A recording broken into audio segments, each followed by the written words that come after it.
Balik lagi di konten pejuang rontok teman-teman. Di Tumbuh Bersama part 9 ini gua akan bercerita di 18 bulannya gua udah masuk progres uh, progres pertumbuhan rambut atau proses perjuangan gue dalam numbuhin rambut selama 18 bulan. Di Juni udah masuk 18. Sebelum masuk ke cerita gue, pertama seperti biasa gue akan ngingetin teman-teman. Yang pertama, sebelum teman-teman mau mulai treatment atau mengatasi rontokan, sebaiknya teman-teman riset lebih mendalam, pelajarin lebih mendalam tentang apa yang terjadi dengan teman-teman gitu loh. Karena setiap individu, setiap pribadi berbeda-beda nih masalahnya kan. Jadi menurut gue riset dan pelajaran lebih mendalam tentang apa yang terjadi dan apa yang ingin kalian lakuin itu wajib. Dan pelajarin produk-produk yang ingin kalian pakai ini, plus minusnya apa, kegunaannya apa, cara pakainya apa, fungsinya apa. Pelajaran lebih mendalam gitu loh. Jadi saran gue, teman-teman lebih mendalami informasi tentang suatu produk atau treatment rambut yang ingin teman-teman lakuin. Nah, terus kalau ada kesempatan dan ada uangnya juga teman-teman lebih baik ke dokter gitu loh, saran gue ya. Tapi kalau misalnya semua itu keputusan balik lagi ke teman-teman. Teman-teman sudah dewasa, sudah besar, pastinya punya tanggung jawab sendiri dan bisa memutuskan keputusan yang terbaik buat teman-teman. Nah, sekarang gue masuk ke cerita karena gue ini lebih ke storytelling, cerita pengalaman, nge-share gitu. Jadi agak membosankan mungkin ya videonya, agak capek dengerinnya. Tapi video ini gue buat memang sebagai gue bentuk dokumentasi gue, biar gue bisa ngeliat ke belakang prosesnya gue. Terus siapa tahu ada teman-teman juga yang termotivasi atau terinformasi dari video yang gue bikin ini gitu. Makanya video ini paling ditonton sama orang-orang yang benar-benar nyari informasi atau benar-benar mengalamin kerontokan atau ingin berjuang gitu. Jadi agak membosankan. Di part 9 ini pastinya teman-teman gue saranin tonton sampai habis video ini biar teman-teman nggak dapat setengah-setengah informasinya, biar dapat full gitu. Dan teman-teman, sekarang gue langsung masuk ke ceritanya. Jadi 18 bulan ini berat memang, ngalamin kerontokan ini naik turun tuh berat, ngejalanin prosesnya berat, nggak gampang. Semangat juga naik turun, apalagi kalau lagi ngeliat rontok banyak tuh kayak aduh capek banget ya. Konsisten juga pakai Minox tuh capek menurut gue juga. Tapi tetap karena gue masih muda dan masih pengen berjuang dulu, pengen coba berusaha nembuhin rambut, jadi tetap gue gas, mau nggak mau konsisten, tetap gue harus jalanin. Mau gue semangat atau enggak tetap gue jalanin terus. Terus 18 bulan ini gue habis cukur rambut. Gue habis mendekin samping sama belakang, karena samping sama belakang tuh rambutnya lebih cepet tumbuh, belakang juga. Jadi rambut atas ini lamban memang pertumbuhannya.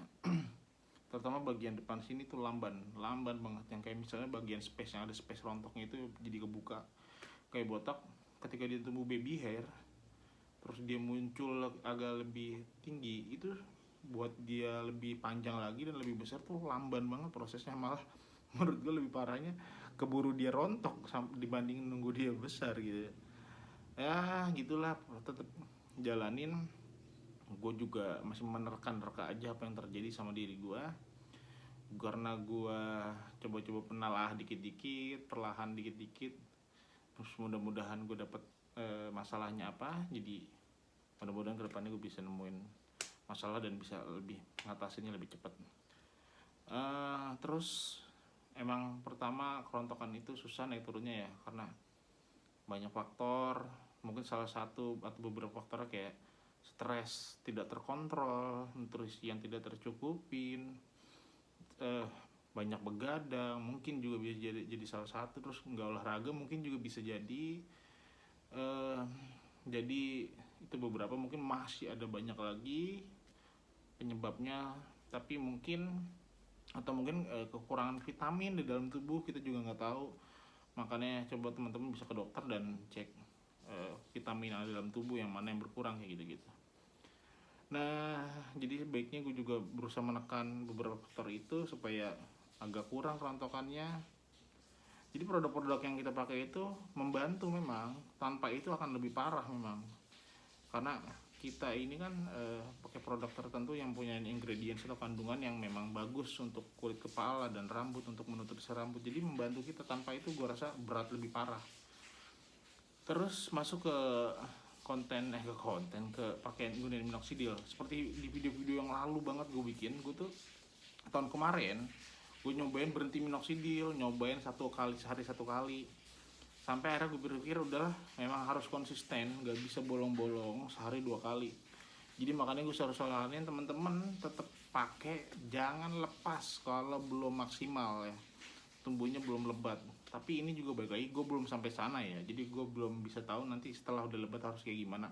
Tapi kalau dalam rules yang gue bikin, yang gue harapin gitu, gue pakai sampai tumbuh lebat. Nanti sampai tumbuh lebat tinggal dikurangin aja tuh jumlah pemakaiannya. Habis itu nanti langsung diganti dengan produk herbal atau hair tonic atau serum atau lainnya lah. Makanya sampai sekarang gue juga masih pakai minoxidil pagi dan malam. Nanti di siang atau sorenya gue selingin kayak hair tonic, serum gitu-gitulah, sambil nyobain itu. Jadi gue tahu nanti pas gue udah kelar pakai minoxidil, gue harus tahu gue pindahnya kemana gitu. Tapi ini balik lagi, gue belum sampai sana ya, jadi gue hanya menerka dan menargetkan itu. Makanya saran gue teman-teman tetap riset, tetap belajar lebih mendalam. Nah untuk sekarang ini gue masih berusaha. Memang berat banget ya teman-teman, jalaninnya nggak gampang. Mungkin teman-teman ada yang jalanin 6 bulan, 2 bulan udah tumbuh ya bagus gitu loh. Tapi setiap orang progresnya beda-beda, apalagi di gue, karena gue ini memang sengaja ngeriset gitu loh, penasaran. Dan apalagi gue dokumentasiin buat dokumentasi pribadi gue, biar gue tahu, bisa ngeliat ke belakang apa yang terjadi, dan gue senang aja bisa ngeliat progres gue. Jadi makanya agak lama, jadi gue coba-cobain tuh dari yang pertama dulu pakai konsisten. Terus gue penasaran kalau berhenti kayak gimana hasilnya, atau kalau misalnya seharinya 1 kali pakai gimana. Jadi gue punya jawabannya karena gue udah nyoba. Jadi gue nggak asal katanya begini, katanya nggak pernah tahu. Tapi kalau gue coba sendiri biar gue tahu, dan ada dokumentasinya di sini, biar teman-teman juga mungkin bisa nonton dari informasi. Tapi tetap baik lagi tetap disaring, difilter tentang informasi yang dibagikan di internet, termasuk gue gitu. Karena gue manusia, belum tentu benar gitu, mungkin ada salah kata atau apapun itu. Maka teman-teman tetap riset dan filter, disaring-saring lah kalau mau ngambil informasi. Nah paling gitu aja videonya. Udah panjang. Teman-teman gak menonton sampai habis, gue tahu. Jadi di Tumbuh Bersama ini part 9, nanti gue akan berhenti di part 10, karena mungkin kalau gue gas terus sampai panjang, teman-teman kayaknya capek deh nge-scroll ke bawah kebanyakan part ya. Kayaknya gue stop di sampai 10 nanti, karena gue akan lanjut ke bikin konten-konten lain kayak seperti biasa, sepedahan, jalan-jalan kayak gitu-gitu. Karena gue juga sedang berprogres, ingin bangun akun YouTube. Udah paling itu aja. Buat teman-teman yang suka sama video ini, di share, di save, di download, di like di bawah, di komen juga, ceritain pengalaman teman-teman.